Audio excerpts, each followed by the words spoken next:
Hi everyone. Well, Omar and Oz have won the first week of the block challenges this week, which was bathroom week. And they also get my vote. You know why? I thought it was really brave and bold the way they combined contemporary with country. They did it with grace and style, I suppose, and they did it without making it look too sort of wacky like you're in some kind of art gallery, but also made it feel individual enough that I think buyers will find it memorable. And I thought that the way they'd laid their tiles and the mashup of tiles together kind of broke many rules, but actually really worked. And I think when it comes to buying block houses, often people want that. They want something unique about it that is reflective of the contestants actually renovating it. So good on you, Omar and Oz. You really managed to find that sweet spot.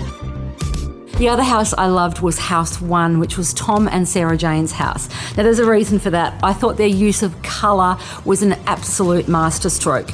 They didn't go a safe, vanilla, meat and three veg type of bathroom. They went one that had beautiful colours and also artwork to it. And again, I think we're feeling that individuality come through, but not to the point that it's going to polarise buyers come auction day. So good on to both those teams, and can't wait to see what happens next week.